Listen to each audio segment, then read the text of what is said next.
हमारे समाज में मर्दानगी को लेकर कितने सारे पैरामीटर्स हैं ना, जैसे कि मर्द को दर्द नहीं होता, वो कभी रोती नहीं, वगैरह वगैरह। और इन्हीं में एक और पैरामीटर शामिल है और वो है सेक्सुअल परफॉर्मेंस। अगर किन्हीं कारणों के चलते कोई मर्द सेक्स करने में समर्थ नहीं है तो उसे इम्पोटेंट यानी नपुंसक बता दिया जाता है। और शायद यही कारण है जिसकी वजह से ज्यादातर मर्द सेक्स से जुड़ी समस्याओं के बारे में बात नहीं करते। आज इस वीडियो में हम ऐसी ही एक समस्या के बारे में बात करेंगे और वो है इरेक्टाइल डिस्फंक्शन। इरेक्टाइल डिस्फंक्शन एक ऐसी कंडीशन है जिसमें मेल पार्टनर को इरेक्शन नहीं होता। अगर होता भी है तो वो उसे ज्यादा समय तक बरकरार नहीं रख पाते, कुछ ही सेकंड्स के अंदर वो खत्म हो जाता है। और इसी वजह से पुरुषों को अक्सर शर्मिंदगी का सामना करना पड़ता है। 42% पुरुष पास के मेडिकल शॉप पर जाकर दवाइयों जैसे सस्ते ऑप्शन ढूंढते हैं जिनमें वाइग्रा शामिल है।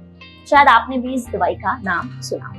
ये बात सही है कि डॉक्टर्स इरेक्टाइल डिस्फंक्शन की ट्रीटमेंट में इस दवाई को रिकमेंड करते हैं, लेकिन बहुत सारे लोग ये जानते ही नहीं कि वाइग्रा के कई सारे साइड इफेक्ट हैं जिनमें नॉजिएटिक फील करने से लेकर आंखों की रोशनी जाना और कान की सुनने की क्षमता जाना शामिल है। डॉक्टर से बात करके ये भी पता लगा है कि जो लोग अपनी सेक्सुअल परफॉर्मेंस को इंक्रीज करने के लिए वाइग्रा का ज्यादा इस्तेमाल करते हैं उनमें से कई केसेस में ऐसा भी होता है कि उनके जेनिटल्स रिस्पॉन्ड करना ही बंद कर देते हैं। सोचिए कि किसी चीज को बेहतर बनाने के लिए आप कोई दवाई ले रहे हैं, लेकिन उसके साइड इफेक्ट में वो चीज पूरी तरीके से रिस्पॉन्ड करना बंद कर देती। 82% यानी 82% फीमेल्स ऐसी थीं जो पुरुषों को इस बात के लिए एनकरेज करती थी कि वो अपने दोस्तों और मेडिकल शॉप को छोड़कर किसी सही डॉक्टर, क्वालिफाइड डॉक्टर के पास जाएं और इस बारे में खुलकर बातचीत करें। अब बात कर लेते हैं इस प्रॉब्लम के कारण के बारे में।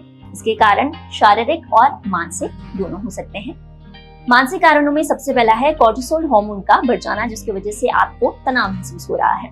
दूसरा है परफॉर्मेंस एंजाइटी, यानी कि आपको आपके पार्टनर को सेटिस्फाइड करने का प्रेशर है और इसके चक्कर में आप स्ट्रेस्ड आउट हो जाते हैं और बात पूरी तरह से बिगड़ जाती है। तीसरा है डिप्रेशन, और जिन लोगों को नहीं पता उन्हें बता देती हूँ कि डिप्रेशन और तनाव दोनों अलग अलग चीजें हैं। इस प्रॉब्लम का हल ढूंढने के लिए आपको डॉक्टर के पास जाना होगा। अब बात कर लेते हैं इस प्रॉब्लम के ट्रीटमेंट के बारे में।